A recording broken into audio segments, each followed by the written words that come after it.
Hello, Scorpio, Sun, Moon, Rising, and Venus signs. Kamusta po kayo? Sana po ay nasa mabuti kayong kalagayan. Welcome back po sa Star Tarot. At kung bago po kayo rito, welcome po. Please subscribe, like, share my videos, and leave me a comment po kung nakaresonate kayo. Thank you. At saka, open na po for membership, no, yung channel ko. Kaya kung interested po kayo sa mga perks na ino-offer ko, pwede pong tignan ninyo yon. Thank you.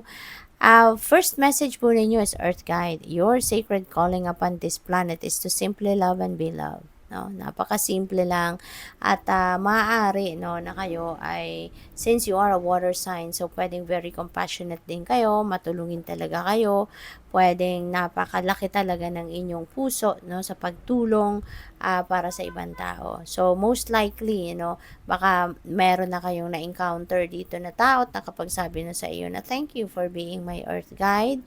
Thank you, na-appreciate ka for being helpful, for being matulungin no sa kanila. So pwedeng nangyari na to at kasi you're very compassionate talaga, no? So marami ka nang na-touch na buhay ng iba, no? Marami ka nang nabago na buhay ng iba. So pwedeng may mga ganong kaganapan. Surrender, you need to control the outcome. Just be with life in this present moment. Huwag kayong masyadong advanced mag-isip or maybe you have a lot of time na inaalat ninyo sa pagpaplano for the future, yung ganon, So, sabi dito, surrender your need to control the outcome. Kasi the more na ini-insist ninyo kung ano yung mga gusto ninyo mangyari, if that's not for your best interest, hindi rin naman yan ibibigay sa'yo. Or kaya, off timing pa, 'di ba? Kung hindi pa tama sa panahon or kung hindi pa sakto sa panahon, hindi rin 'yan ibibigay sa iyo, 'di ba? Kaya it's better to just surrender to the natural ebb and flow of life. Sumunod na lang kayo sa agos ng buhay at kapag nagsusurrender din kayo sa universe, importante na makikinig kayo sa inyong intuition, no? Importante na makikinig kayo sa bulong ng iyong intuition because that is going to lead you towards the right direction sa buhay kung saan or kung saan kayo dapat napapunta.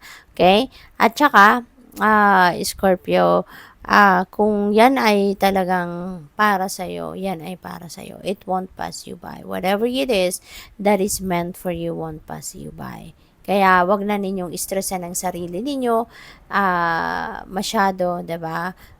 Sa mga bagay na gusto ninyong makuha. So just continue to work hard, just continue to work on whatever it is that you're working on. Pero walang pagpupuwersa, walang pagpipilit na talagang magte-take kayo ng extra effort para mangyari ang dapat mangyari. Yung ganun ba, yung aligaga ka, yung ganun. Kasi mararamdaman din naman ninyo, no? If something is meant to happen, you will feel it, no? You will definitely feel it. Kaya nga importante na lagi kayong mag-tune in sa iyong intuition because definitely you can feel it kung yun ay para sa iyo. Kasi things will be smooth sailing, things will be falling in the right place, no? Kaya mararamdaman ninyo that is really meant for you, okay?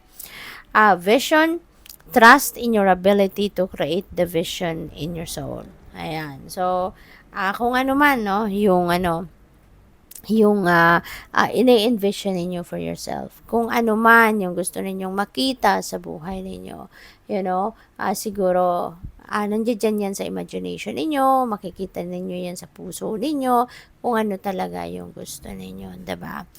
We have gratitude, universal love shines through the miracles of life all around you. Okay? So, yung gratitude,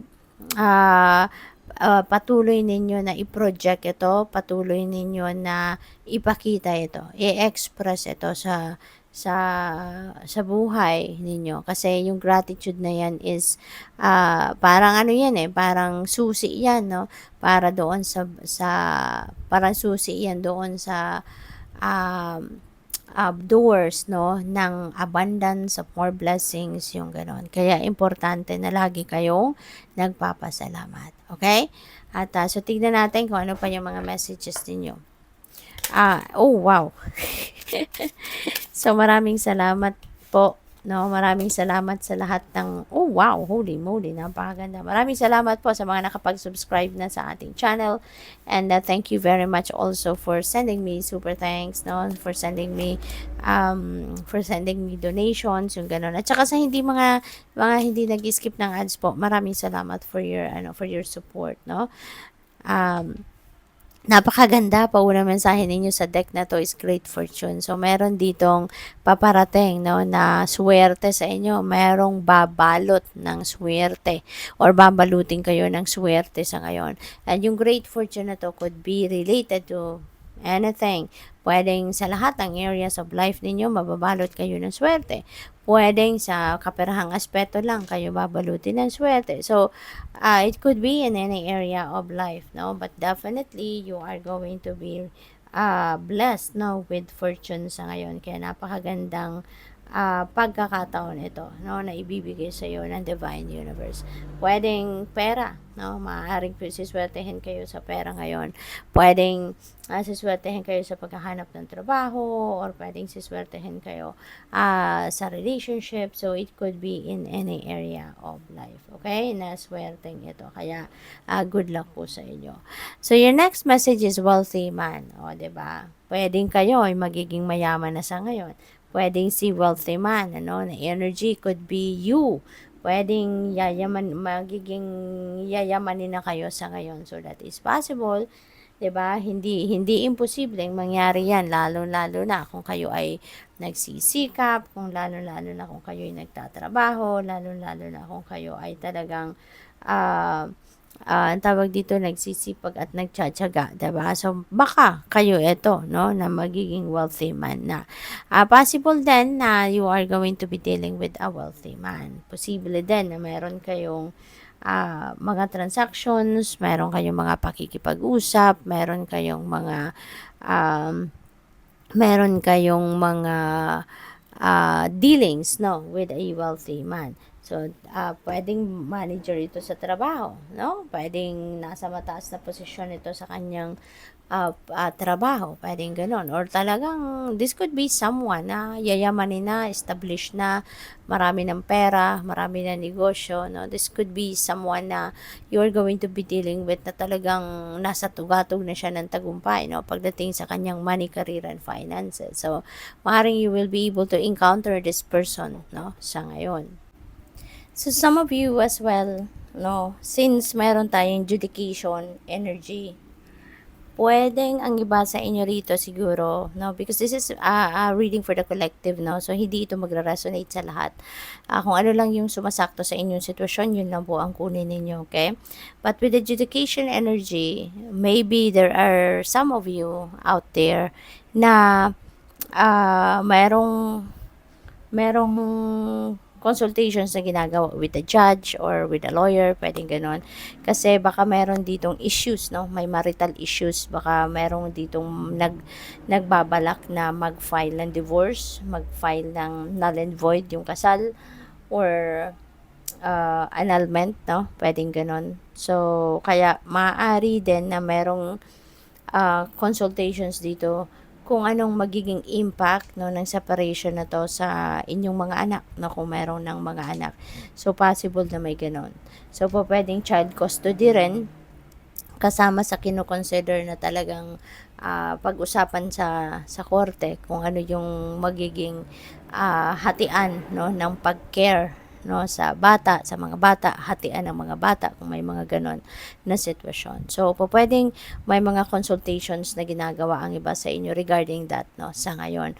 Or pwedeng ang iba sa inyo talagang magfa-file na ng case, or baka nandoon na nga kayo. Baka naghihiring na, no, ng annulment, ng divorce, no, or inaayos na yung legal separation ng mga dokumento, ng mga agreement, yung mga ganon, no?